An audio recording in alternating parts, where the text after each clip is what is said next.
Ó Pai, como já dizemos, o Senhor é aquele que nos conhece verdadeiramente. Por isso, Deus, tu conheces as intenções do coração de cada um. Por isso, Pai, em nome de Jesus, que o Senhor venha ministrando sobre nós, para a glória do teu nome. E, ó Deus, pedimos também que o Senhor repreenda o inimigo da nossa alma, aquele que possa se levantar contra, ó Deus, esse culto agora, seja paralisado pelo poder que há no nome de Jesus. E que o Senhor, ó Deus, encontre lugar para ministrar sobre a nossa vida. Nós te pedimos, Pai, em nome de Jesus. Amém? Glória a Deus. É uma salva de palmas para o Senhor.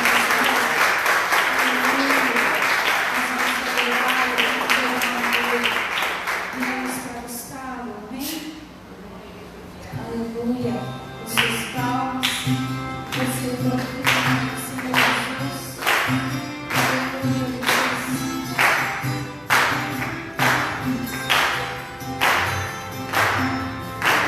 Eu te busco, te procuro, Deus.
e misericórdia dele continue se derramando sobre o nosso coração. Coloque a sua vida, sua casa, sua família na presença do Senhor, no altar da oração. Pai, nós queremos orar nesta noite. É o nosso primeiro culto da semana e nós queremos usar este momento para consagrar a nossa semana ao Senhor, para clamar, para orar, para interceder, para colocar a nossa casa, a nossa família, nosso sangue debaixo da oração. Nós, ó Deus, consagramos a nossa vida ao Senhor, consagramos tudo que somos e tudo que temos ao Senhor, e queremos pedir mais uma vez em nome de Jesus, ó Deus, abençoa-nos, guarda a nossa vida, a nossa entrada, a nossa saída, aonde nós formos, que o Senhor possa nos guardar, nos livrar, nos abençoar, nos sustentar com a tua graça. Dê ordem aos teus anjos acerca da nossa vida, dê ordem, Deus, ó Pai, aos teus servos acerca, Deus, ó Pai, dos teus filhos, Pai. Nós, ó Deus, clamamos pelo sangue de Jesus, nós clamamos, ó Deus, e pedimos, ó Pai, pelo poderoso nome de Jesus, que o Senhor guarde a nossa vida, abençoa, Pai, sustenta-nos, ó Pai, livra-nos de tudo aquilo que não procede do Senhor. O Senhor é Deus que conhece o nosso amanhã, o Senhor é Deus que vai adiante de nós. Por isso, Deus, nós oramos, consagramos, repreendemos espírito de morte, de acidentes, guardamos a nossa vida no Senhor, na tua palavra, na oração que é feita ao Senhor. Nós oramos e pedimos em nome de Jesus.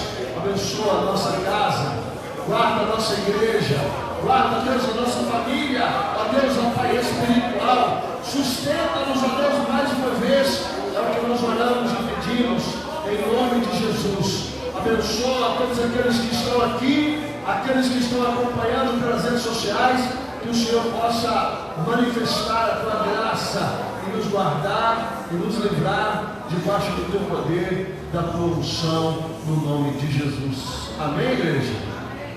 Pode se sentar, meu amigo. Os avisos são os mesmos. Na terça-feira nós temos estudo bíblico, então às 19 horas nós estamos estudando sobre pecados intocáveis, né? Sabe aqueles pecados que as pessoas nem tocam, de tão pequenininho que eles são, né? A gente pensa assim, é o nosso tema da terça-feira, pecados intocáveis. Temos estudado sobre isso, tem sido uma grande bênção. Então venha terça-feira às 19 horas. Quinta-feira nosso culto de oração, né, com a pastora Edilane, tem sido uma bênção, principalmente o pessoal que está no jejum aí de 30 dias comigo tem vindo, tem sido realmente uma grande bênção. Então na terça às 19 estudo, a quinta-feira às 19 horas culto de oração e aos domingos às 18h30 nosso culto de celebração. Durante a semana, de segunda a sexta, das 13 às 17, nós estamos aqui na igreja, ou eu, ou a pastora, ou a Camila. Então, se você precisar de alguma coisa, você pode vir aqui nos procurar. Amém, queridos? Glória a Deus. Nós vamos ter batismo sábado, dia 28, tá bom? Nós temos 2 irmãos que vão descer as águas, então eu vou dar os maiores detalhes aí pela lista da igreja. Nós vamos ver um lugar, vamos ajeitar tudo e vamos preparar nosso batismo, tá bom, queridos? No mais, é só isso. Deus abençoe a nossa semana, Deus nos guarde, Deus nos livre. Amém? Amém. Nós vamos adorar ao Senhor com os nossos dízimos e ofertas. Essa semana, meu irmão me deu um testemunho. Não vou citar o nome dele, até porque eu não perguntei se eu podia, mas ele recebeu um dinheiro e aí ele ficou naquela: dou ou não dou? Dou ou não dou? Porque o valor que ele ia dar de dízimo, segundo a experiência dele, iria faltar. Mas aí ele perseverou e decidiu cumprir o mandamento. Como eu sempre ensino vocês, quem pratica o princípio não mendiga milagre. Milagre é mendigado por aqueles que não são fiéis. Quem é fiel não precisa mendigar milagre. Ele acontece. O que aconteceu? Depois de, na mesma semana, aconteceu uma situação E Deus generosamente devolveu a ele o valor e ainda um pouco mais. Outra frase que você já ouviu a gente falando: Deus não fica devendo nada para... O que eu quero usar essa experiência para te falar? Todos nós temos um processo no nosso coração sobre essa questão. Mas é fato que são frases que nós falamos na igreja e são verdades. Primeiro, Deus não fica devendo nada. Não fica, Deus. É tolice no coração do homem achar que Deus está preocupado com o nosso dinheiro, que o nosso dinheiro vai fazer falta para o reino de Deus. Eu sou testemunha viva de que Deus está muito acima da estrutura do homem. Segundo, é a dificuldade que nós temos de confiar. Eu posso dar o dízimo e eu tenho certeza que não vai faltar. Por quê? Porque Deus está na soberania dele, cuidando da nossa vida. A Bíblia diz lá em Mateus: não andeis ansiosos pelo que haveis de comer, de beber, de vestir, porque eu cuido dos pássaros, eu cuido das plantas. Não vou cuidar de vocês, homens de pequena fé? O que eu quero que você entenda? Todos nós, na nossa caminhada cristã, vivemos esse dilema, por um motivo ou por outro. Mas aqueles que entendem o princípio não negociam ele, porque nós entendemos que Deus cria todas as coisas e estabelece princípios que regem isso. Por exemplo, a Terra está aí no universo. O que segura ela?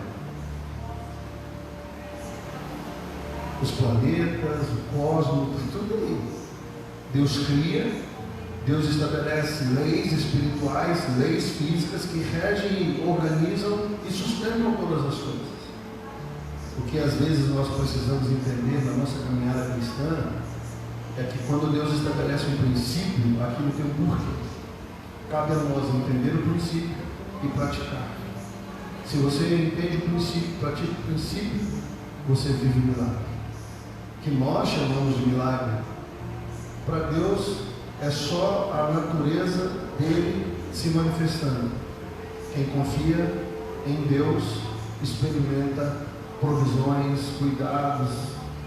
Então vamos aproveitar este momento, vamos dar ao Senhor o nosso dízimo, a nossa oferta, e vamos adorá-lo.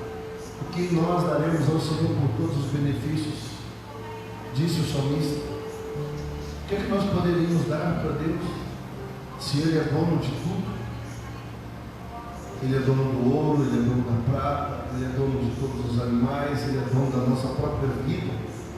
Então o que está em voga não é o dinheiro, mas é a nossa dependência. Hoje me perguntaram assim: pastor, por que Abraão e Isaac mentiram em relação às mulheres deles? Por causa da insegurança. Porque eles não tinham segurança que Deus podia guardá-los, então eles mentiram. Então, no final de tudo, o que a gente aprende? Tudo depende do que você crê, da sua segurança em Deus e da certeza que Deus é o Senhor. Deus é muito, muito carinhoso. Ontem eu saí com as minhas filhas e dei dinheiro para elas comprar o que elas queriam. Mas quando chegou na hora do caixa lá, de pagar, na hora que elas foram pagar, uma irmã que estava lá falou: não, eu pago. Aí as minhas filhas voltaram, me devolveram o dinheiro. Papai, nós ganhamos uma bênção. A irmã ofertou. E o que é o valor que importa? É o valor? É o cuidado, é o carinho, é Deus mostrando para as minhas filhas que Ele continua cuidando, zelando. É essa a dimensão que a gente precisa viver. Deus cuida da gente. Com pandemia, com ausência de gente no culto, com infidelidade de alguns, com perda de membresia, nós continuamos aqui. Por quê? Porque o Senhor cuida de nós. Amém? Vamos ficar em pé? Se você trouxe ao Senhor o teu dízimo, a tua oferta, pastor, eu não trouxe. Deus te abençoe do mesmo jeito. Nós queremos orar e queremos devolver ao Senhor, Pai, o nosso dízimo, a nossa oferta. Nós não temos, a grande verdade é que não há nada que nós temos que de fato pode realmente mexer com o teu coração, mas tem uma coisa que eu sei que o Senhor gosta, é de pessoas que confiam no Senhor, é de pessoas que depositam a sua segurança no Senhor, é de pessoas que amam o Senhor, a tua casa, o teu reino, e que estão envolvidas e comprometidas com a pregação do teu Evangelho. Por isso nós queremos orar e agradecer, e queremos consagrar os dízimos e ofertas e pedir que o Senhor possa multiplicar a 30, a 60, a 100 por 1 daquilo que o Senhor tem para cada um de nós. A nossa semente, que ela possa florescer, é a nossa oração nessa noite. Abençoa-nos, guarda-nos, dá capacidade, dá sabedoria, dá livramento. Ó Deus, Tu és aquele que cuida. O Senhor é quem cuida da nossa despensa. O Senhor é quem cuida do pão de cada dia da nossa mesa. O Senhor é o nosso Pai. O Senhor é o nosso provedor, Jeová Jireh, Deus da nossa provisão. E que o nosso coração descanse na certeza de que o Senhor é quem cuida de nós. Essa é a nossa fé e é nisso que nós queremos crescer. Ter segurança absoluta de que o Senhor está no controle da nossa vida, da nossa igreja, da nossa casa, família, no nome de Jesus. Quando nós cantamos mais um louvor, você pode adorar, só tome cuidado com a filmadora, tá bom? Na hora que você chegar perto dela, você dá uma desviada.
Evangelho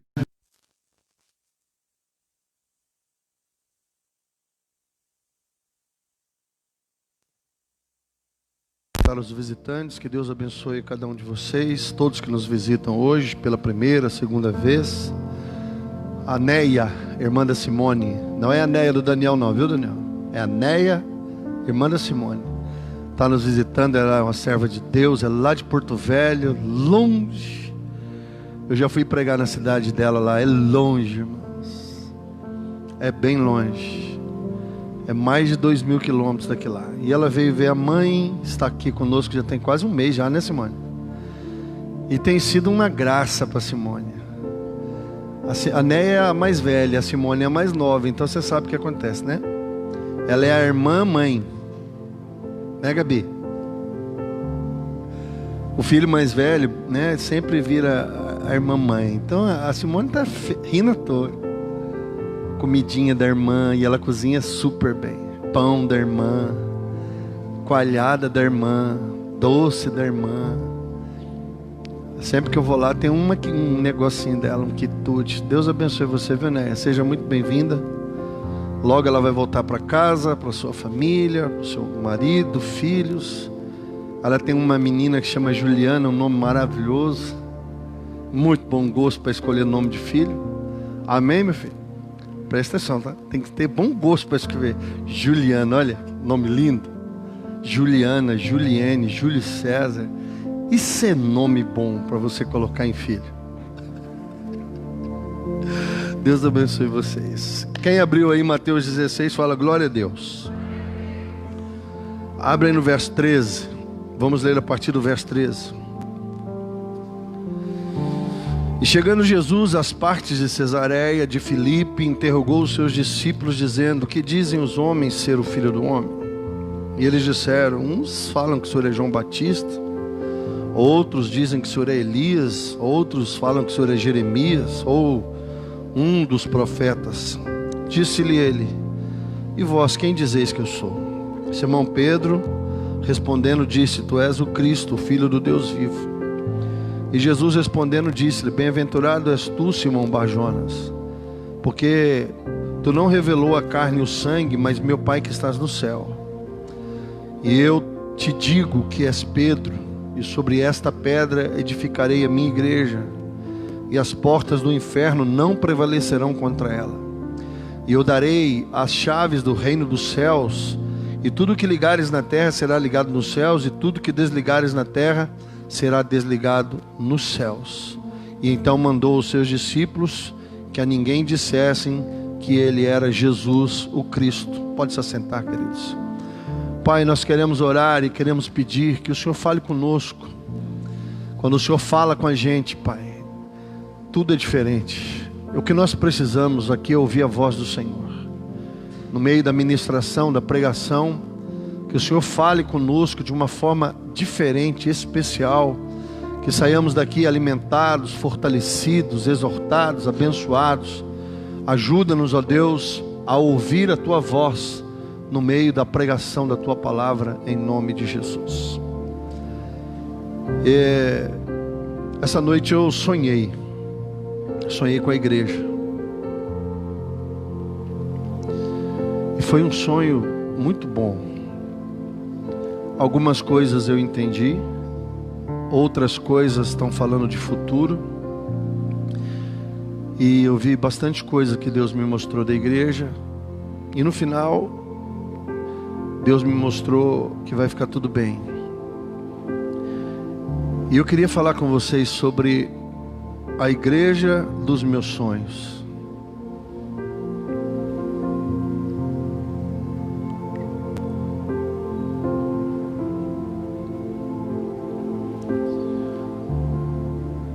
Você tem um sonho? Tem pessoas que sonham com casas, com carros, com viagens, com tantas coisas. Eu sonho com a igreja. Eu não sou pastor por nenhum outro motivo que não o chamado que Deus tem para a minha vida. Algum tempo atrás eu estava conversando com uma das minhas filhas e ela me falou uma frase que eu nunca esqueci. Ela disse assim: a igreja que o Senhor sonha só existe no teu coração e no coração de Deus. O que eu quero falar com vocês nessa noite? Lembrando que nós estamos no aniversário da igreja, é o mês de aniversário da igreja, e eu tenho pensado muito acerca da igreja, tenho pensado muito acerca da vontade de Deus para esta igreja, e principalmente nesse ano foi tão conturbado, e no próximo ano que vai vir, e o que vai vir, como vai ser. São pensamentos que eu tenho acerca da igreja. Eu pensando nisso, sonhando com a igreja essa noite, e Deus me mostrando coisas que ainda vão por vir, eu posso garantir para você que Deus também tem sonhos para a igreja. Deus sonha com a igreja. Nós somos imagem e semelhança de Deus. Todos os poderes que nós temos, livre-arbítrio, direção própria, vontade própria, sentimentos, pensamentos, bondade, tudo que nós temos, nós recebemos da parte de Deus. E se nós recebemos a capacidade de sonhar, e não só no sonho literalmente, como a Bíblia chama de visões noturnas, mas os sonhos, os projetos que nós temos dentro do nosso coração, eu acredito que essa capacidade, ela vem de Deus. Esse texto que nós acabamos de ler é na Bíblia. O primeiro lugar que Jesus fala a palavra igreja, eclesia. É Jesus quem fala a primeira vez sobre a igreja. Foi Ele mesmo, o Senhor, quem disse. E Ele faz uma afirmação para nós muito importante. Sobre esta revelação eu edificarei a minha igreja.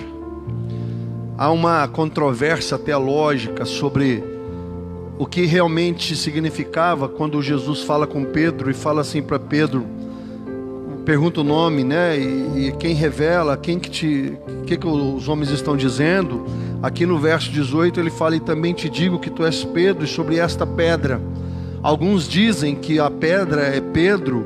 A Igreja Católica, por exemplo, afirmam que Deus estava falando com Pedro, e que sobre a vida de Pedro ele edificaria a sua igreja. Inclusive, dentro da teologia católica, Pedro é o primeiro Papa, e a igreja do Senhor está edificada sobre o papado. Nós não cremos assim. Nós cremos que Jesus estava falando não da pessoa de Pedro, mas da experiência de Pedro. Quando ele pergunta para os seus discípulos: o que os homens estão dizendo acerca de mim? E eles falam: olha, eles estão dizendo que o Senhor é um grande profeta. E vocês? O que vocês estão pensando? Aí ele fala: olha, nós cremos que o Senhor é o Cristo, o Filho de Deus. A nossa fé é que o Senhor estava dizendo que a igreja dele estaria fundamentada sobre esta revelação. Quem pertence à igreja? Independente da placa, independente da denominação. A igreja de Cristo é interdenominacional. Nós somos uma parte da igreja, mas a igreja inteira, ela é composta de todos aqueles que recebem a revelação de quem Cristo é. Há muitas pessoas dentro da igreja, mas nem todos aqueles que estão dentro da igreja receberam a revelação de quem é Jesus. Alguns ainda acham que Jesus é um grande homem, um grande profeta. Há quem trate Jesus como o cara lá de cima. Alguns acham que tem tanta intimidade com Deus que podem falar com o homem, o cara, né? Mas o fato é que a forma como você entende quem Jesus é vai determinar a tua conduta, a tua forma, a tua postura e a tua atitude. Por isso Jesus está dizendo: a igreja vai ser formada, ela vai ser edificada e ela vai ser alicerçada sobre esta revelação. As pessoas podem achar muitas coisas. Se você perguntar para um muçulmano se eles acreditam em Jesus, eles falam que sim. Só que eles não têm Jesus como Deus, eles têm Jesus como um grande profeta. Por isso que a pergunta de Jesus aqui é pertinente: o que os homens dizem de mim? Não há nenhuma religião que nega o fato da encarnação de Jesus. Não há nenhuma religião que nega que Jesus foi um grande homem. Não há nenhuma religião e nem a história nega que ele existiu e que ele esteve na terra. Há provas científicas da presença de Cristo. Então Jesus está perguntando: o que as pessoas dizem? Porque as pessoas falam sobre Jesus. Ele é um modelo, ele é um exemplo, ele é Deus, ele é o Salvador, ele é um profeta, ele é um grande líder, ele é um grande exemplo. Saiba você que no mundo secular e empresarial, eles estudam a liderança de Jesus como um modelo de liderança a ser seguido. Ímpios, ateus, olham para Cristo como um modelo de liderança. Então as pessoas sempre vão falar alguma coisa de Cristo. A pergunta de Jesus para nós é: e vós? O que vocês dizem de mim? Porque essa revelação é que constitui a igreja. É sobre esta revelação que a igreja é edificada. É esta pedra fundamental da igreja. O que nos une? Qual é o cimento que liga tantos homens de tribos, povos, nações, idades? É a revelação de que Cristo é o Senhor, o Salvador, o nosso Deus. E Jesus está dizendo que este povo que recebesse a revelação iria se chamar igreja, ajuntamento, assembleia daqueles que foram tirados para fora. Então é importante nós entendermos qual é o sonho de Jesus acerca da igreja. Sobre isso eu quero tratar com vocês nessa noite. Deus tem um sonho para a igreja dele. Tem muito homem achando que a igreja é dele, mas não é. Eu estive em Cuiabá esses dias. O pastor Sebastião, simplesmente o presidente das Assembleias de Deus do Mato Grosso, morreu.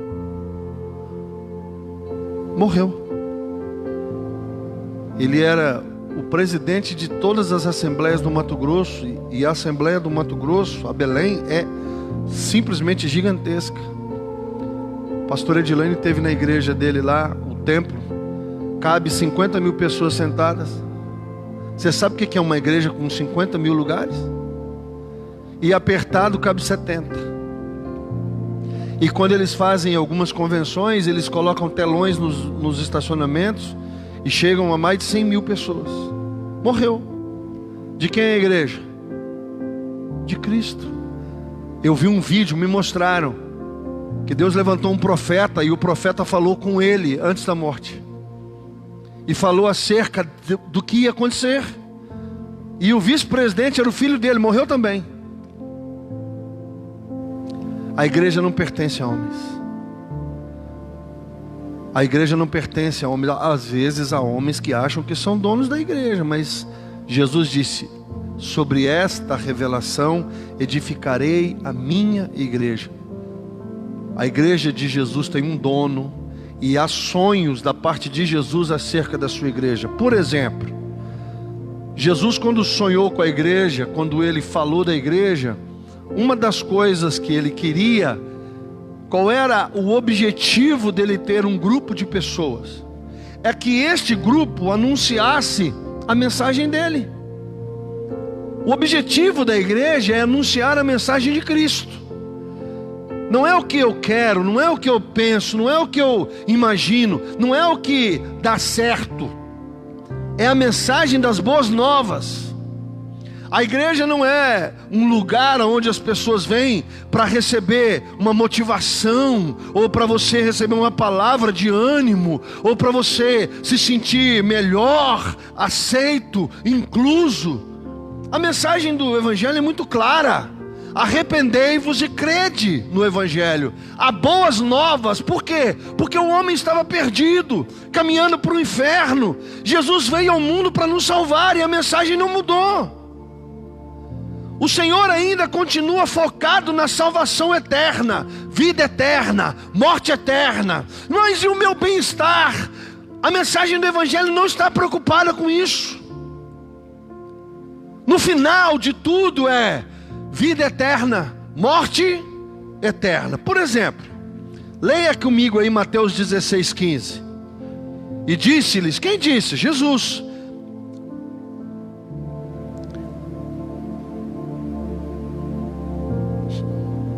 Ele disse, não é Mateus 16:15 não, perdão, eu falei a referência errada. Jesus disse assim: ide por todo o mundo e pregai o evangelho a todo. Entenderam isso? Qual é um dos sonhos de Jesus? Que você anuncie o evangelho a todos. Todos quem? Todos que estão ao seu redor. Deus não vai cobrar de mim nem de você as pessoas que não estão perto de nós. O Senhor um dia vai cobrar de mim e de você se nós falamos as boas novas do evangelho para as pessoas que estão ao nosso redor, as pessoas que estão perto da gente, nossos amigos, os nossos colegas de trabalho, os nossos vizinhos, as pessoas que estão ao nosso alcance. O Senhor sonha com uma igreja que anuncie as boas novas dele para o ser humano. Romanos 3:23 diz que todos pecaram, destituídos estão da glória de Deus. Romanos 6:23 diz que o salário do pecado é a morte. João 3:16 diz que ele veio, morreu por todos nós. O amor do Pai está derramado por todo aquele que crê. É muito clara a mensagem, muito simples a mensagem. Deus amou o mundo, Deus amou cada criatura que você conhece. E o objetivo de Deus é que essas pessoas sejam salvas. E o que Deus sonha com a igreja dele? Uma igreja que pregue, que fale, de quê? Do amor de Deus. Nós somos tão bons em falar das coisas que nós gostamos. Você vai num restaurante, come uma comida bacana e você fala, nossa, foi naquele restaurante. Você compra uma roupa, ou você vai num lugar, assiste um filme, ou você... Irmãos, isso é tão natural, só não é natural com a palavra de Deus. Mas quando nós gostamos de algo, um filme, uma roupa, uma comida, uma cidade, um passeio, um doce, um sorvete, sei lá, qualquer coisa, nós somos hábeis em contar para as pessoas. O que Deus espera da igreja? É que a igreja tenha a mesma postura em relação a Ele. Não, mas futebol, política e religião nós não discutimos. E isso ficou encroado no coração de um monte de gente. Mas não está se falando de religião, está falando de salvação, vida eterna, morte eterna. A Bíblia é chamada de espada de dois gumes, por quê? Porque a mesma palavra que você prega pode salvar e condenar. Se a pessoa não quiser, problema dela. Eu vou em presídios há 25 anos, anuncio o evangelho há 25 anos no cárcere. Pastor, todos se converteram? Não. Muitos se converteram? Sim. Mas eu não estou lá para isso. Não é papel da igreja determinar a salvação de ninguém, mas é papel da igreja pregar, é papel da igreja falar, é papel da igreja anunciar a salvação. Jesus sonha com uma igreja apaixonada por Ele, que queira falar da mensagem dEle. Qual é a mensagem dEle? A salvação para o perdido. Todos se perderam, mas Jesus veio para salvar. Esse é um dos sonhos do Senhor. Segundo, Jesus ele sonha com uma igreja que discipula. Porque quando a gente chega na igreja, a gente não sabe ler a Bíblia, nós não sabemos orar, nós não sabemos jejuar, nós não sabemos a doutrina, nós não conhecemos a doutrina do Senhor. Então, o Senhor sonha com uma igreja que discipule. Mateus 28:18 vai falar sobre isso, que é para ir, que é para pregar, e aqueles que aceitarem, discipular, ensinar, ensina a orar, ensina a ler, ensina a doutrina, ensina o conhecimento. Olha aí, Mateus 28:18. Mateus 28:18 vai falar sobre isso. E chegando Jesus falou-lhe dizendo: e me é dado todo o poder no céu e na terra, portanto ide, fazei discípulos. Pastor, eu prego, não sei quem vai crer ou quem não vai, mas quem crer, o que a gente faz? Discipula. Discipula. Senta com a pessoa, ensina ela. Ser discípulo de Cristo é andar como Cristo anda. Por isso que a nossa conversa não é o que eu acho, o que eu penso, é o que a Bíblia diz. O que a Bíblia diz? O que a palavra do Senhor diz? O que a palavra do Senhor fala? O discipulado tem a ver com o caráter de Cristo, tem a ver com a moral do Senhor, tem a ver com o ensinamento daquilo que a palavra de Deus fala. Então um discípulo é alguém que anda igual a Cristo. Então o Senhor, além de esperar desta igreja que prega o Evangelho, a mensagem da salvação, Ele espera que você, sendo um discípulo, discipule. Que você possa pegar a pessoa, levar até a mensagem, e se ela aceitar a mensagem, você deve pegar ela e caminhar com ela, e ensiná-la, meditar com ela, falar com ela. Olha, é assim que ora, é assim que faz, assim que a palavra do Senhor diz, é assim que deve ser. E você deve estar atento, não ao que você acha, mas àquilo que a Bíblia diz. Olha, cuidado, não seja fanático. Olha, você está ficando muito... Eu ouço cada bobeira de gente que é crente, de gente que está na igreja já há muito tempo, todo cauterizado, e quer criar discípulos segundo ele. Não, filho, é segundo a Bíblia. É aquilo que a Bíblia diz. O que a palavra do Senhor diz é isso. O que a palavra do Senhor diz é isso. Então o Senhor Jesus sonha com uma igreja que discipule. Terça-feira tem discipulado. Não vou. O problema é seu. O meu problema é dar o discipulado. O seu problema é se você quer ou não receber. A questão é que você precisa entender que o papel de cada servo de Deus é discipular, é ensinar a ser como Jesus, é ensinar como é que anda, é ensinar com o seu próprio exemplo e com a sua boca como que se segue a Cristo. Jesus sonha com uma igreja missionária, uma igreja que envia, uma igreja que abre outras igrejas, uma igreja que alcança outros lugares, outros povos, outras tribos, porque faz parte do Evangelho. Ir, pregar, anunciar. Por exemplo, há no meu coração e da pastora de abrir uma igreja no Novo Oeste. Mas como? Por quê? Falta dinheiro? Não, não é o dinheiro o problema. Nós temos um som guardado. Não temos, PC? Completo. Nós temos 140 cadeiras guardadas. E nós temos condições de abrir uma igreja. O que não tem? Gente, obreiro. O que não tem é gente que queira amar aquele povo. O que não tem é gente que queira estar lá, visitar. Essa que é a questão. O Senhor ama uma igreja que quer ganhar almas, que quer ir. É aquela igreja que faz como Isaías: Senhor, eis-me aqui, envia-me a mim. E não é só no Novo Oeste, não, em qualquer lugar. Pode ser dentro da cidade, pode ser fora da cidade, pode ser em outra cidade. Todos os anos eu recebo 3, 4, 5 convites. Pastor, vamos abrir uma igreja em tal lugar. Pastor, vamos abrir uma igreja em Rondonópolis. Pastor, vamos abrir uma igreja em Sinop. Pastor, vamos abrir uma igreja em Lucas. Pastor, vamos abrir uma igreja. Porque aqueles que andam perto de mim sabem que o meu coração queima por causa disso. E não é meu, é de Deus. Ir, pregar, ganhar, abrir igrejas, salvar almas, discipular vidas. Eu entendo à luz da Bíblia que esse é o sonho do Senhor.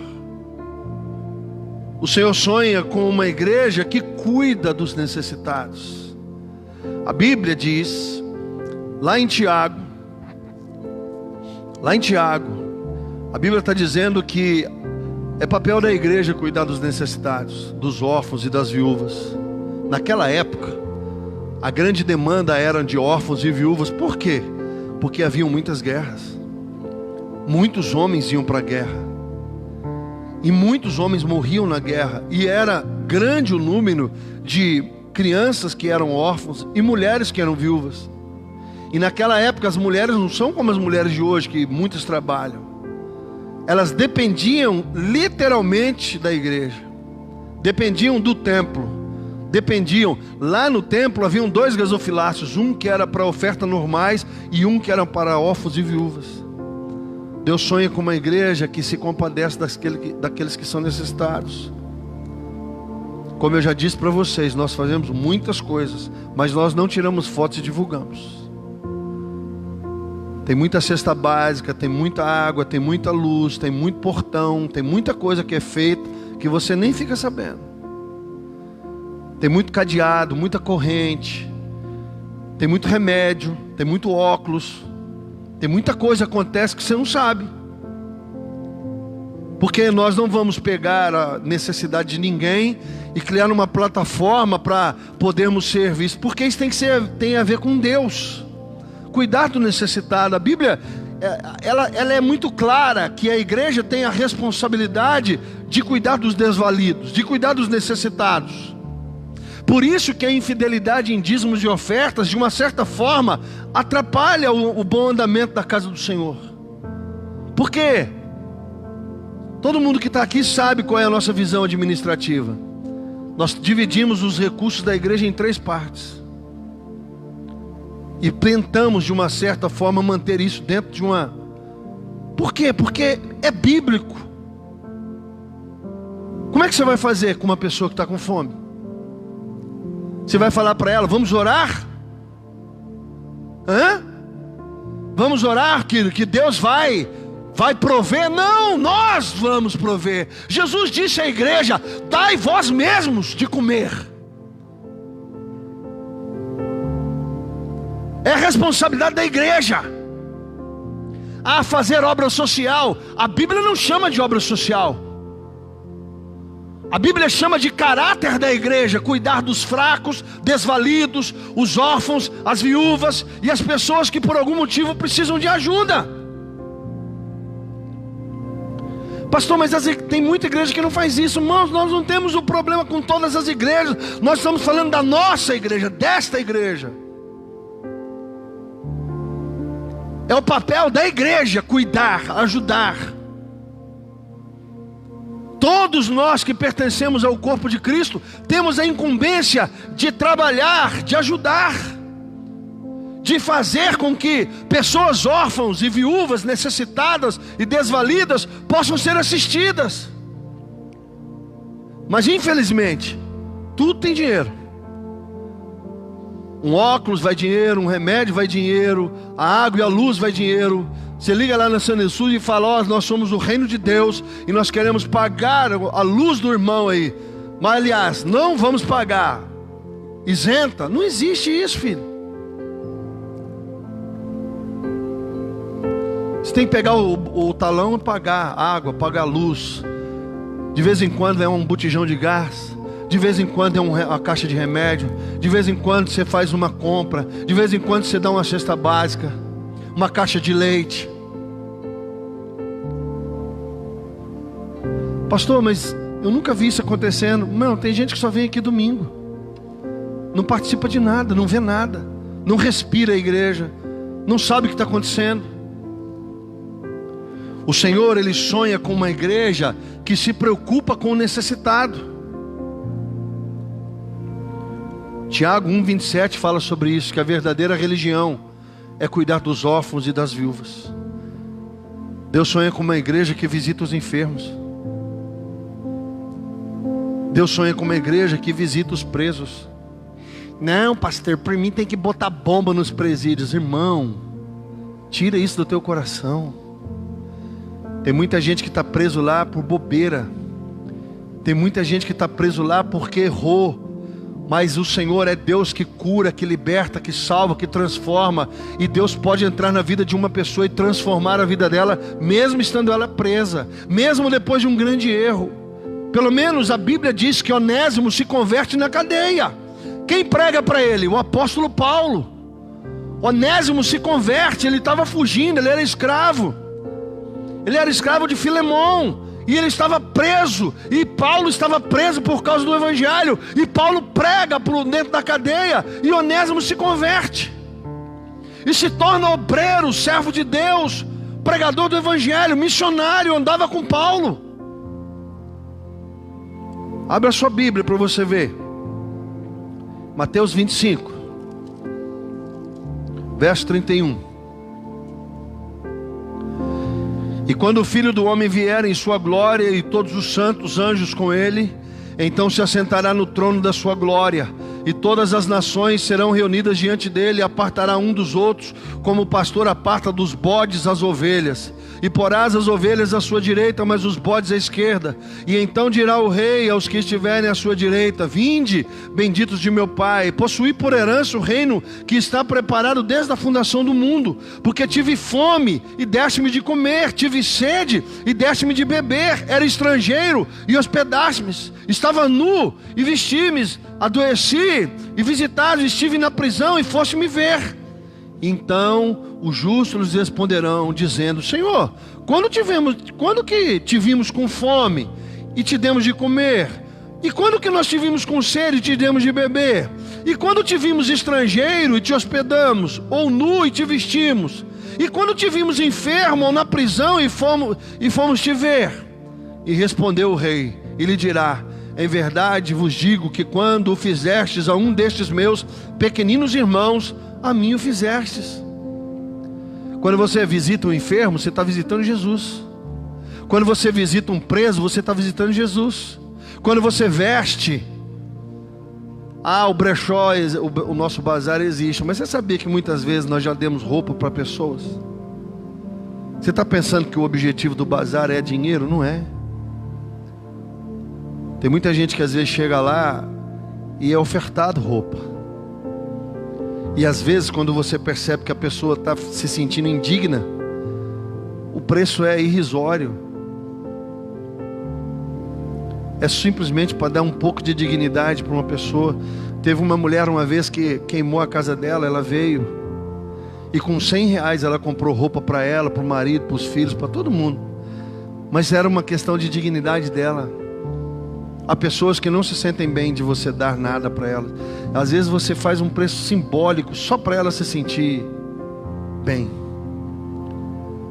É importante nós entendermos que há uma missão para a igreja, um sonho de Deus para a igreja, onde a igreja do Senhor possa perceber que é missão dela, é missão dela. Às vezes as pessoas ficam enfermas e as pessoas estão tão indiferentes.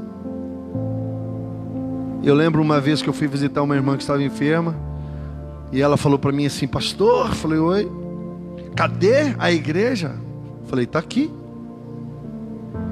Não, a igreja está lá, sua família é nossa prioridade, eu estou internada aqui, só o Senhor vem me ver. Eu falei: irmã, infelizmente sou eu que vim, mas se você tiver alguém especial para vir, você me fala que eu vou pedir para vir. Não, não é isso.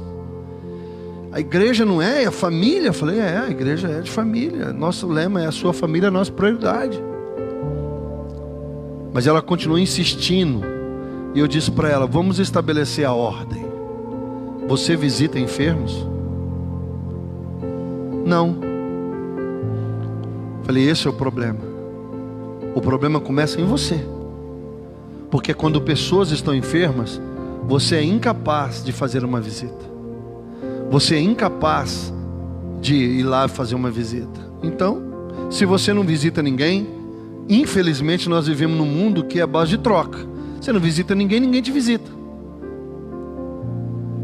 É verdade. Eu falei: então, a partir de hoje, depois que você sair daqui, todas as vezes que alguém ficar doente, que você souber, faz uma visita. Leva uma canja, leva um mimo, faz uma oração com a pessoa e você vai descobrir: pastor, mas a gente tem que fazer isso mesmo que a pessoa não... É mesmo. É papel da igreja visitar um enfermo.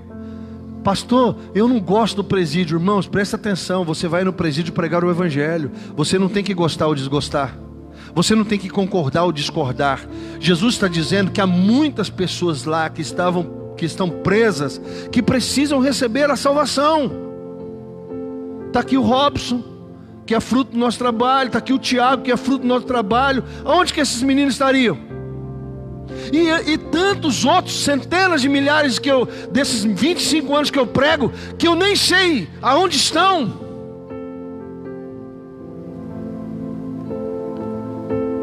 Eu recebo muitas ligações no WhatsApp de pessoas que ouviram o evangelho, que se converteram. Às vezes não estão, eu nem vi se converter, mas a semente caiu dentro do coração. Esses dias eu e a pastora estavam fazendo visita para uma menina, nem lembrava dela, vou ser sincero. Pastor, o senhor lembrava da fisionomia dela? Não, mas ela entrou em contato com a gente, descobriu o nosso telefone, pediu uma visita e nós fomos lá visitá-la. E ela falou: olha, você falou isso, a pastora pregou isso, o senhor falou isso, e foi isso, e eu estou aqui. É assim que funciona o Evangelho, irmão. O Senhor sonha com uma igreja que entende que a pregação do Evangelho pode transformar um bandido, um traficante, um assassino e qualquer outro pecado que ele possa ter cometido, que levou ele lá. E o asilo? Para mim é um grande pecado um homem e uma mulher colocar os seus velhos numa casa de... Eu acho errado, biblicamente. É responsabilidade dos filhos cuidar dos pais. Ah, mas incomoda. Não incomoda não. É obrigação dos filhos cuidar dos pais na sua velhice. Eu entendo isso à luz da Bíblia, que Deus nunca mandou, nunca. Por que Deus não fala de asilo? Porque na mente de Deus não existiria a hipótese de filhos colocarem os seus pais lá. Deus espera e Deus sonha com uma igreja que cuide dos enfermos, que cuide dos presos, que dê roupa aos desvalidos, que ajude o necessitado. Deus sonha com uma igreja unida. Se você ler a Bíblia lá em 1 Coríntios 12, 27, lá fala que somos membros de um corpo, unidos num propósito. É tão difícil, pastor, porque cada um é diferente.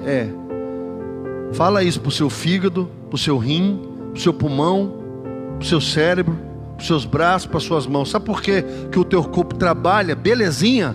Porque eles entendem algo que é muito simples. Se um membro do teu corpo falhar, todo o corpo perece. Está aí a Bárbara que tem diabetes. Pastor, o pâncreas dela não quer trabalhar. Aí, ó o B.O. Só um pâncreasinho, só um pâncreasinho da Bárbara causa um transtorno na vida dela.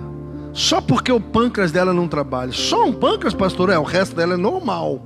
Mas o pâncreas dela não produz insulina e dá um BO para ela. Pergunta para uma pessoa que tem problema de coração. Pergunte para uma pessoa que pegou Covid, o Gilberto que teve problema de respiração. O que o pulmão, se ele parar, o que acontece? Você acha que a igreja é diferente? Só que muita gente não entende isso. A pessoa, ele pensa que ele é um membro, mas não tem significado nenhum. É tipo assim, se eu faltar ou não faltar, se eu for ou não for, Não, irmão, você está enganado. Existem dons e talentos que você tem, que só você tem. Irmãos, guarda isso dentro do teu coração. Existem dons e talentos e habilidades que você possui, que ninguém na terra tem, só você tem. É você que tem. Deus deu para você este dom. Deus deu para você esta habilidade. Deus deu para você esse talento. Deus é que deu para você e é único. Só você tem o coração que você tem, o sentimento que você tem, o pensamento que você tem, a capacidade que você tem. E Deus te deu isso, e é para a glória dele. E Ele espera que você pegue tudo isso e coloque a serviço dele. Deus espera, irmãos, que cada membro... Pastor, eu sou o dedinho. Amém. Você sabia? Eu vou te falar uma coisa que talvez você não sabe. Você sabia que se alguém cortar o dedão, ele não consegue pular? Você sabia que se você perder o dedinho, você perde o equilíbrio? Você sabia disso? Você sabia que se você perdeu o polegar... Eu vi isso no seguro. Um dia eu fui ver o seguro. Cada membro do teu corpo tem um valor. Aí eu descobri que o indicador e o polegar é o mais caro da mão. Aí eu fui estudar por quê? Porque é a pinça, é o que segura. Então se você perder o polegar, você não pega mais nada. Você pode até pegar, mas não tem força. Se você perder o dedão, você pode até usar o outro médio, mas não é a mesma coisa. Então preste atenção, cada membro da igreja tem uma finalidade. Cada pessoa da igreja tem uma finalidade. O que Deus sonha? Que cada pessoa fale para o Senhor: Deus, eis-me aqui, Senhor. Ó, eu sou a melhor cozinheira, eu sou o melhor pintor, eu sou o melhor serralheiro, eu sou o melhor enfermeiro, eu sou o melhor farmacêutico, eu sou muito bom de informática, eu sou muito bom de tecnologia, eu manjo eu tenho a graça de Deus aqui nesse negócio de internet, rede social, eu sou bom, eu toco, eu canto, eu quero doar o meu serviço para a glória do Senhor. É isso que Deus espera de nós. É o sonho de Deus, que cada membro do corpo entenda que ele é importante. Mas eu sou um dedinho, mas um dedinho é muito importante. Eu sou o rim. Pergunta para uma pessoa que faz hemodiálise o que um rim faz, a falta dele. Pergunte para uma pessoa que tem problema no fígado o que a falta de um fígado faz. Então, irmãos, às vezes você é o rim da igreja e não sabe. Às vezes você é o fígado da igreja e não sabe. Às vezes você é a mão da igreja e não sabe. Você é os pés da igreja e não sabe. E nós estamos aí, ó, o corpo inteiro caminhando e falando: cadê o pé? Hoje eu não vou. Ô pé, por favor, ajuda a gente a andar. Não quero. Mão, cadê a mão? Só tem uma, só está à esquerda. Cadê a mão direita? Hoje eu não quero. Irmãos, o corpo, você já imaginou se o seu corpo fosse assim? Você acordou da cama e ele fala assim: não vou. Você fala: vamos, perna, eu preciso de você. Não quero. Mas isso acontece na igreja. Pessoas que têm habilidades, capacidades, que poderiam ser uma grande bênção na igreja. Irmãos, eu vou falar para você, eu sei quem eu sou, e sei do meu dom, sei dos meus talentos, e tem muitas coisas que eu não sei fazer, e eu vejo às vezes na igreja gente que tem habilidades para fazer, mas não quer, por uma série de motivos que nós não vamos julgar. O que Deus sonha com a igreja? Que cada membro se descubra e fala: não, eu sou o olho, eu sou o ouvido, eu sou a boca, eu sou o dente, eu sou a mão, eu sou o pé, eu sou o joelho, eu sou os nervos, eu sou. E aí você se posiciona dentro do corpo e todo o corpo flui. Um braço, né? Adriana esses dias teve uma lesão, só saiu, deslocou. Irmãos, você só sabe quando um membro faz falta a hora que você machuca ele. É igual a afta, né? Ou trem chato. Uma aftazinha amarga teu dia. Uma assadura ou uma bolha amarga teu dia. Uma coisa, às vezes, esses dias eu puxei a cutícula assim, inflamou o pé da cutícula. Irmão, você não está entendendo. Um trenzinho daquele assim, ó. Esse dia eu dei uma marretada no dedo, encheu de sangue debaixo da unha. O coração veio para a ponta do dedão. Aí eu peguei uma agulha, enfiei debaixo da unha, o sangue saiu, o coração saiu junto. Uma coisinha, uma unha, um dedo faz tanta diferença que você nem imagina. Agora traz esse pensamento para a igreja. Você é tão fundamental para a obra de Deus, tão importante para a casa do Senhor. O que Deus sonha com a igreja? Que ela liberte o cativo, que você tenha poder e autoridade para pegar uma pessoa possessa de um demônio e orar e libertar ela em nome de Jesus. Que você tenha autoridade no nome do Senhor, debaixo do sangue de Jesus, para expulsar demônios dos presos, dos cativos. Deus quer que você tenha autoridade para falar, para pregar, para orar, para libertar.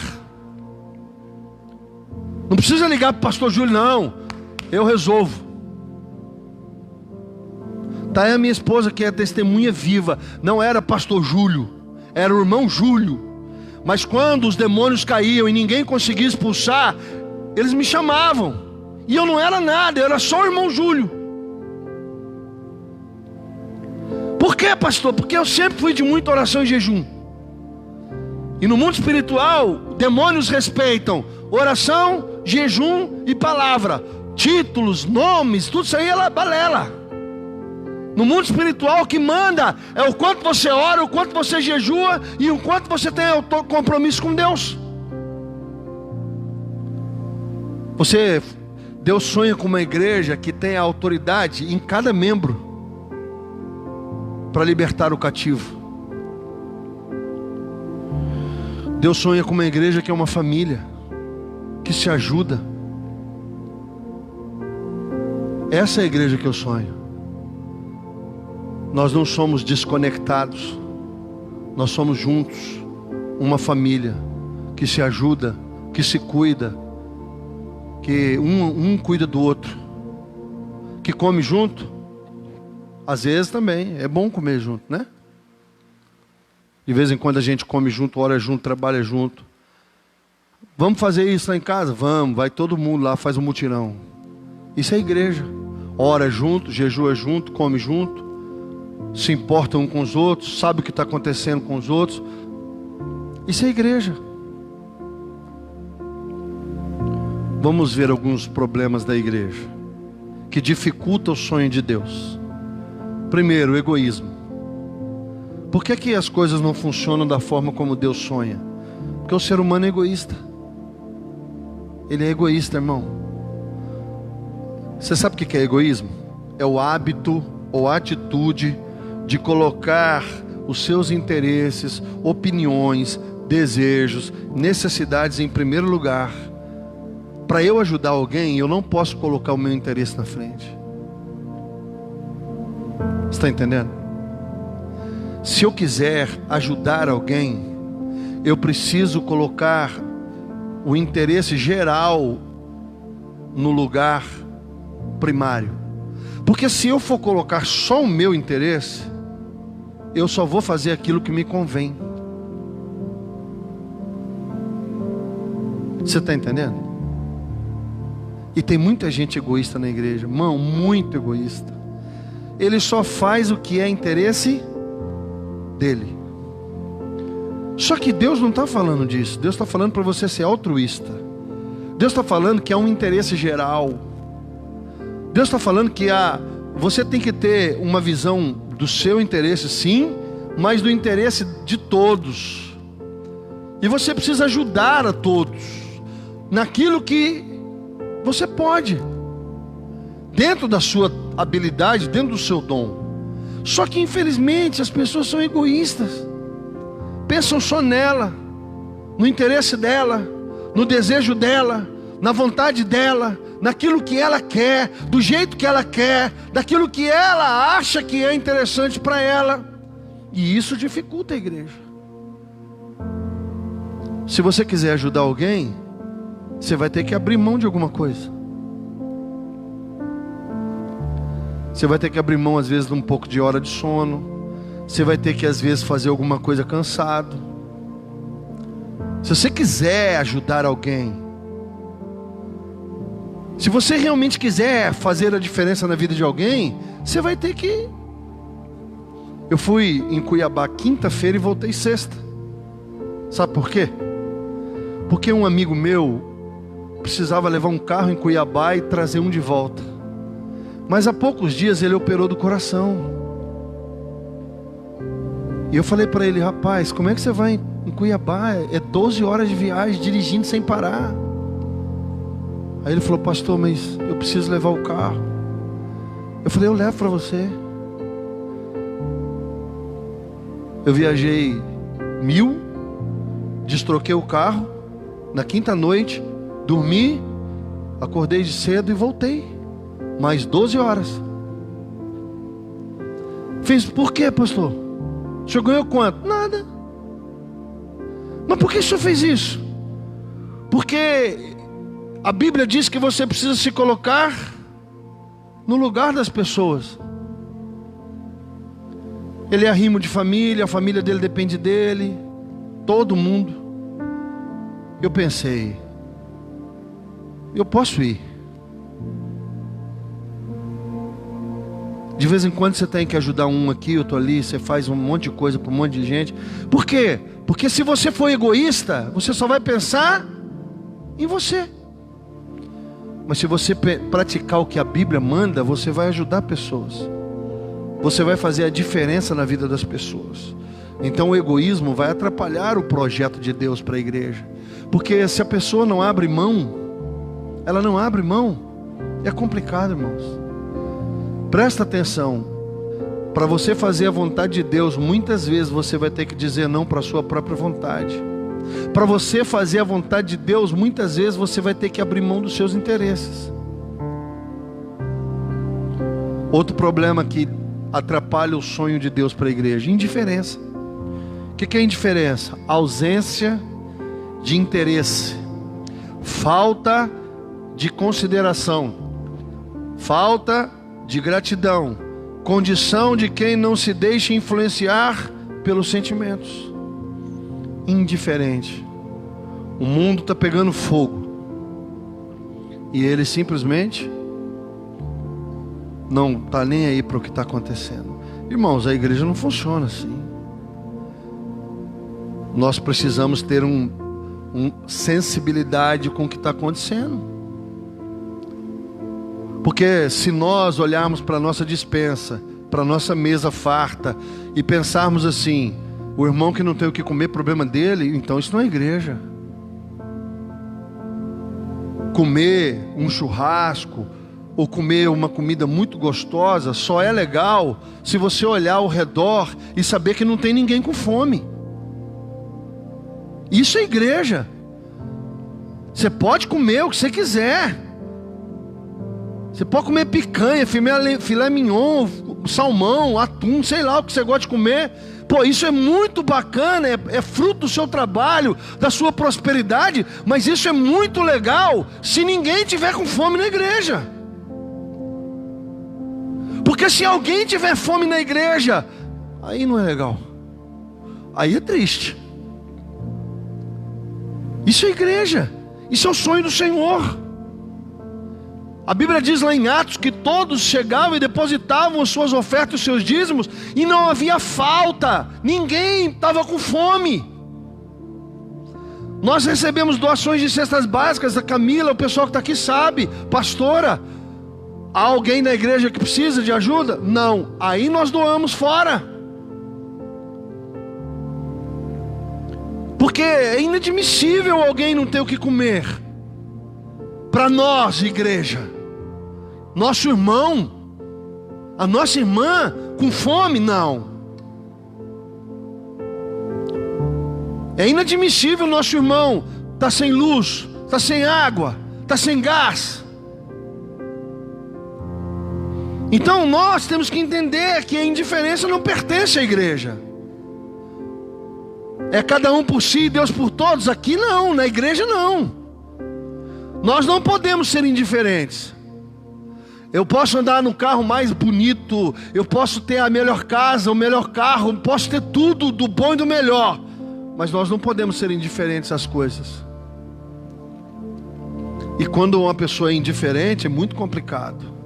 Lembra quando teve aquela situação lá com a rainha Esther? Você lembra quando Mordecai falou para ela assim, que ela era sobrinha dele, ela falou: não seria por isso que você se casou com o rei? Para que o povo fosse poupado? Será que não é por isso que Deus te deu tantos bens? Será que não é por isso que Deus te dá tanta prosperidade? Será que não é para isso que Deus acumulou na sua vida tantas coisas? Para que você possa pegar uma parte do que você tem e ajudar alguém que está ao seu redor? Outro problema da igreja: descompromisso. Compromisso, com promessa. Dentro da promessa. Dentro da promessa. E existem pessoas que são completamente descompromissadas com a igreja. E eu não estou falando com a Rocha Eterna, não. Eu estou falando com a igreja. A igreja de Cristo. Pessoas completamente descompromissadas. Faço o que eu quero, quando eu quero, a hora que eu quero, do jeito que eu quero, se eu quero. Para. A igreja tem dono, ela tem um Senhor, ela tem um Deus que cuida dela. Não é uma organização humana, jurídica. É uma organização espiritual que trata de vidas humanas, salvação eterna. Descompromisso é uma coisa que detona a igreja. Se você começar a fazer o que você quer, a hora que você quer, do jeito que você quer, o dia que você quer, você mata a igreja. Você não é senhor da sua própria vida. Você não é dono da sua própria vida. Nós temos um Deus que nos salvou, que derramou o sangue dele por nós. E há em nós um compromisso com Ele, com a vontade dEle, com o reino dEle, com a obra dEle. E se nós temos descompromissos, você mata a igreja. Outra coisa que detona a igreja, crítica destrutiva. Irmão, toda crítica ela é muito boa, desde que você esteja empenhado em ajudar a melhorar e a progredir. Eu quero que você me critique, eu quero que você critique esta igreja, desde que a sua crítica esteja envolta em um desejo sincero de ajudar a melhorar. Ou o som podia ser melhor, a gravação podia ser melhor, a edição do vídeo podia ser melhor, o áudio podia ser melhor, a limpeza da igreja podia ser melhor, o corte da grama, sei lá, qualquer coisa que talvez você veja. Toda crítica ela é muito boa, desde que você esteja envolvido com um sentimento de dizer: eu posso melhorar isso aí, pastor.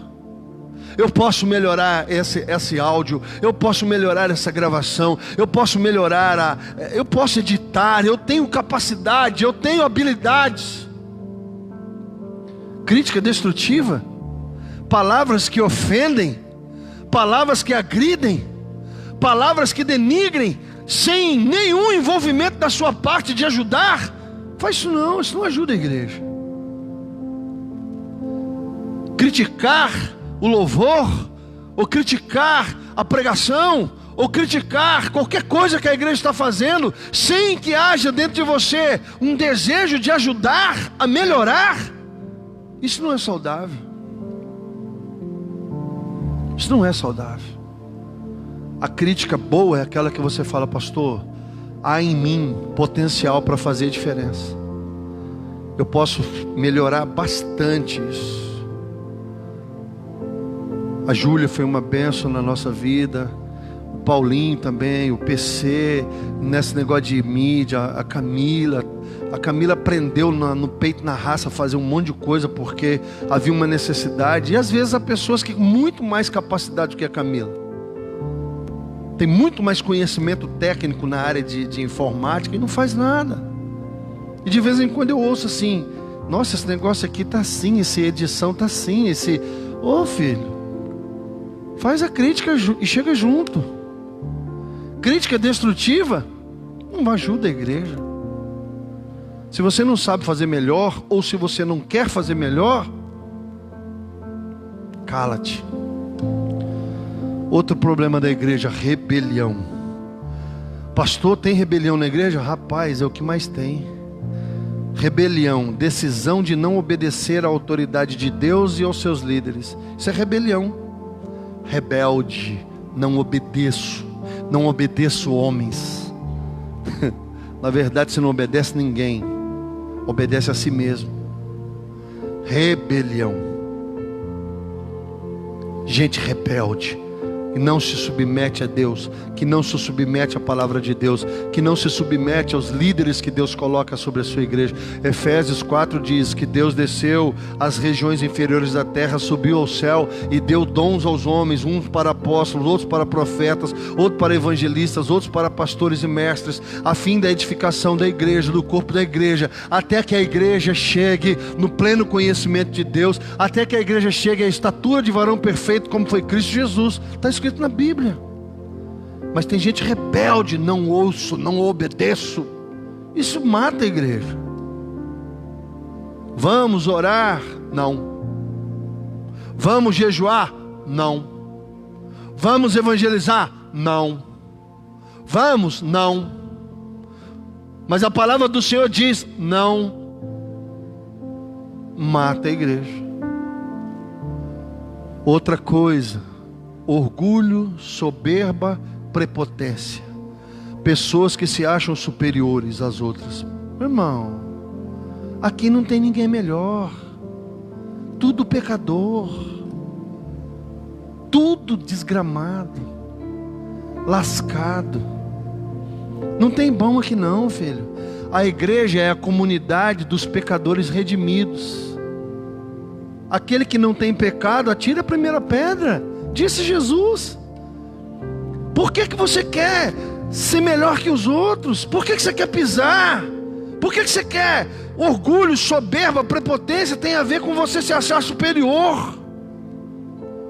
O meu pecado, o seu pecado, o seu erro. Para com isso aí. Isso detona a igreja. Aqui não tem melhor que ninguém não. Meu irmão, eu tenho 2 faculdades, 2 pós, e eu sento para ouvir minha mulher pregar, que está estudando. Eu sento para ouvir Neuza pregar, eu sento para ouvir Camila pregar, tudo gente que está estudando. Por quê? Porque eu entendo que a revelação de Deus, ela está muito acima de questões de universidade, faculdade. Deus pode dar uma revelação para uma pessoa, então seja humilde de sentar e ouvir. Quem vai pregar? Se fulano for pregar, eu não vou. Ô irmão, que é isso? Está errado. Seja humilde. Quem vai pregar? O Zezinho das Couves. Ô glória. De repente, no meio das couves vai sair uma revelação. Pastor, o cara pregou, mas ruim. Você deu glória? Dei. Então tá bom. Eu me lembro uma vez que uma mulher foi pregar numa igreja. Ela pegou João 3,16 e ficou 15 minutos. Porque Deus amou o mundo, irmãos. Deus amou. Irmãos, olha aí. Deus amou. Ela ficou 15 minutos repetindo o versículo e dando ênfase. Mas eu sentei lá para ouvir. De vez em quando você olha, não aprende nada de novo, mas de vez em quando sai cada revelação. Você fala: nossa, nunca parei para pensar nisso. Orgulho, soberba, prepotência mata a igreja. Gente que se acha superior, gente que se acha melhor. Para com isso aí, irmão. Na igreja, eu pego. Você já imaginou se o olho achar que é mais importante que o dedinho? É membro, tudo junto. Glória a Deus por isso. Quer ver outra coisa que mata a igreja? Falta de misericórdia. Deus perdoa, mas a igreja não, filho. Filho do céu, a igreja não perdoa. Se o irmão cair, olha, a igreja é assim, ela vai lá no mundo, prega para o perdido. Mas se um irmão da igreja cair, se uma irmã da igreja cair, coitado dele, filho. Não tem misericórdia na igreja. O camarada caiu, a irmã caiu, o irmão caiu. Misericórdia da vida dele, não é? Mas rapaz, a igreja não perdoa. Se um pastor cair, coitado dele, filho. Esquece. Se Davi vivesse nos dias atuais, coitado de Davi. Adulterou com Betseba, matou Urias, mentiu, enganou. Deus foi lá, pôs na mostra, justou, cajado, disciplina. Morreu o bebê, a filha foi estuprada, o outro foi assassinado, foi uma bagaceira. Deus julgou ele, regaçou com ele, arrebentou Davi, mas não tirou ele do trono. E aí? Ah, se eu sou Deus, Davi estava lascado. Ah, se eu sou Deus, tinha matado Davi. Ô irmão, você não está dentro do coração de ninguém. Você sabe o que tem dentro do coração? Você sabe por que a pessoa fez isso? Você sabe? Eu não sei, então não julga. Tenha misericórdia, irmão. Vou condenar ninguém? Vou condenar o quê, irmão? Amanhã você cai, e aí? Aquele que está em pé, cuide para que não. E se um irmão do seu lado cair? Você olha para ele e fala: irmão, vacilou, hein? Boca aberta, dá a mão aí. Mocorongo, seu tonto, te avisei, ó, Marcão, Dá a mão pro cara, dá um beijo nele, fala: e aí, trouxa, não cai mais não, hein? Ó o regaço que você vai, ó a consequência aí, ó. Isso é igreja, irmão.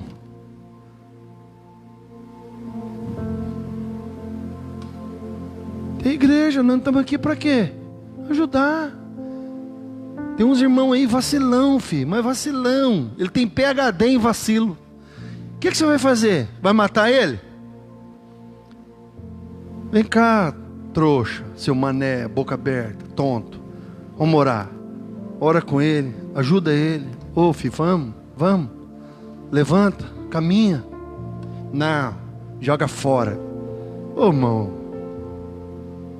Pedro negou Jesus, Jesus foi lá e restaurou ele. E se Judas tivesse se arrependido, Jesus tinha restaurado também.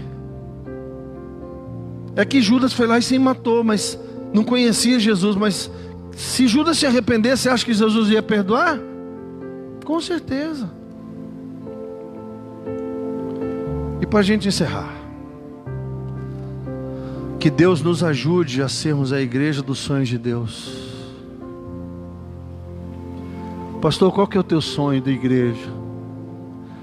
Eu sonho com uma igreja que agrade o coração de Deus. Eu sonho com uma igreja que está dentro do sonho de Jesus. Eu fico lendo a Bíblia tentando entender. Estive preso, bom, então Deus quer que a gente pregue para os presos. Estive enfermo, então Deus quer que a gente cuide dos enfermos. Estive nu, então Deus quer que a gente vista. Então, vamos olhar a Bíblia com os olhos de Jesus. Ide por todo mundo pregar o Evangelho. Então prega o Evangelho. Você não abre a boca para falar de Deus para ninguém. Você não fala de Jesus para ninguém. Pastor, eu não sei.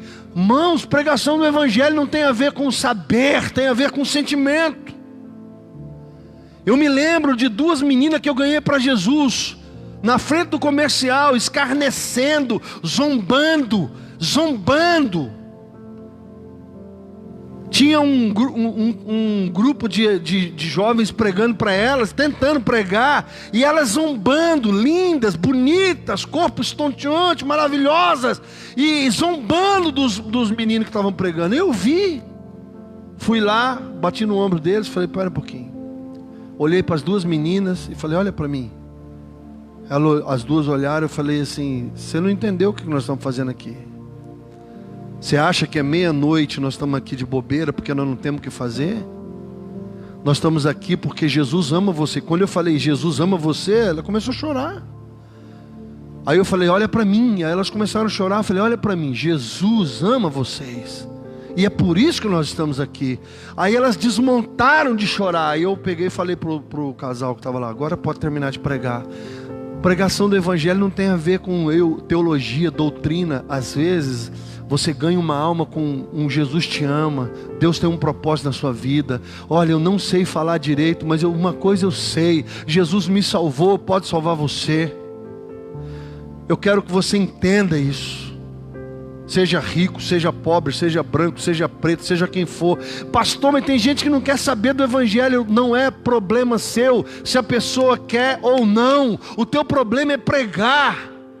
Porque às vezes uma semente que você coloca hoje no coração da pessoa só vai germinar daqui 5, 10 anos. O seu papel como igreja é falar do amor de Deus. Jesus te ama, filho. Eu não sei te falar mais nada. Chora com a pessoa. Abraça ela e fala: filho, eu não sei te falar, eu só sei que Jesus te ama. Você sabe como é que eu comecei a pregar o Evangelho na minha vida? Jesus te ama, era só o que eu falava. Dava um folheto e falava: Jesus te ama, Jesus te ama, Jesus te ama. Aí um dia eu estava no culto, o pastor falou: Deus tem um propósito na sua vida. Eu falei: que frase boa. Aí eu comecei: Jesus te ama e Deus tem um propósito na sua vida. Jesus te ama e Deus tem um propósito na sua vida. E assim começou a minha vida. Depois eu melhorei, aprendi bastante coisa. Tenho como conversar hoje com gente. Mas só que olha só, tudo começa com sentimento. Você já chorou pelo perdido? Você já chorou por uma pessoa que não conhece Jesus? Você já chorou por uma pessoa que você fala assim: Deus, eu não sei o que falar para ela, mas ela está indo para o inferno e eu quero salvar ela. Você sabia que a lágrima é uma oração que só Deus conhece? Você sabia que às vezes um choro de 5, 10 minutos por alguém tem mais peso no céu do que 1 hora de palavras ditas em qualquer língua que você conhecer? E para a gente poder orar, isso é pedido do seu pastor. Seja a igreja que você sonha. Eu não sei qual é a igreja que você sonha, mas eu queria te pedir em nome de Jesus, seja essa igreja, por favor. Seja a igreja que você sonha. Para de falar da igreja, criticar a igreja, falar, podia isso, podia aquilo, podia isso. Irmão, seja a igreja que você deseja. Seja essa igreja. Faça o que você gostaria que acontecesse. Pastor, eu tenho um sonho. Fala pra gente do seu sonho. Só tem um detalhe: é você que vai estar na cabeça do sonho. Não adianta você sonhar para mim. Se Deus te der um sonho, presta atenção, se Deus te der um sonho para você, escreve ele, chega em mim e fala: pastor, eu tenho um sonho. E nós vamos ajudar você a concretizar esse sonho. Só tem um negócio: é você que vai estar na liderança do projeto que você sonha. Não é para você sonhar para os outros. Você tem noção de quantas vezes eu já fui evangelizar sozinho? Você tem noção de quantas vezes eu fui para presídio sozinho pregar? Você tem noção de quantas vezes eu já fui para a praça pregar o evangelho sozinho? Porque eu tinha um desejo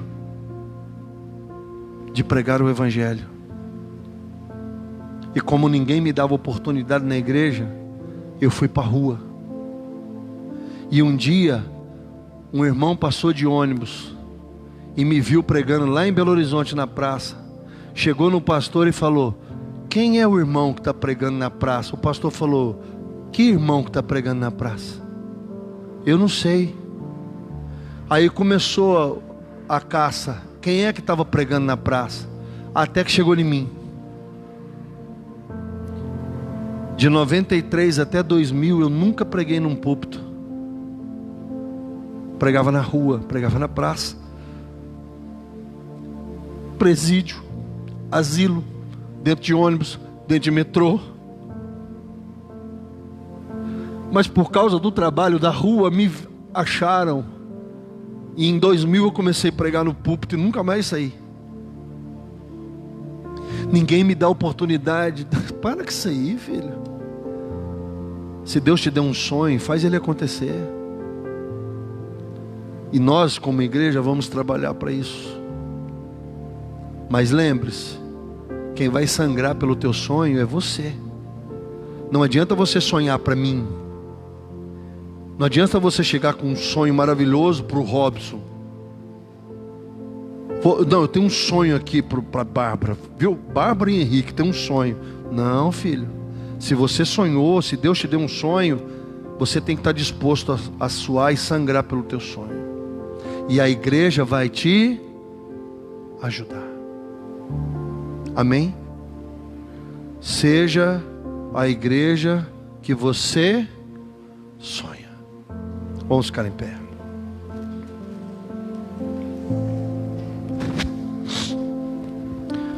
Senhor, muito obrigado pela oportunidade que nós temos de estar na Tua casa e pela oportunidade que nós temos de ouvir a Tua palavra. Fala conosco, Deus. Dá sonhos ao Teu povo. Dá sonhos à Tua igreja. Que o Teu povo tenha sonhos, sonhos do Senhor. E que eles possam, Deus, se doar para os projetos do Senhor. Que esta igreja seja uma igreja obediente à Tua vontade, à Tua palavra. Que esta igreja possa, Senhor, entender o sonho do Senhor. E que possa, Senhor, trabalhar para a glória do Teu nome. Eu oro por esta igreja. Agradeço pelo sonho que o Senhor me deu esta noite, que muito alegrou meu coração. Obrigado porque o Senhor cuida da tua igreja, ela é tua, Senhor, e isso descansa o meu coração. Mas Deus, nós temos muita coisa para fazer, e eu não posso fazer sozinho. Pelo contrário, preciso de cada membro desta igreja. Toca no coração de cada um, Senhor, para que eles se doem ao Senhor, à tua obra e à tua vontade. E agora, Deus, leva-nos ao nosso lar debaixo de proteção e graça. E que o amor de Deus, nosso Pai, a graça de Cristo, nosso Senhor e Salvador, a comunhão e o consolo do Espírito Santo, seja com cada um de vós, desde agora e para sempre. Amém? Deus te abençoe, boa semana, até o próximo culto.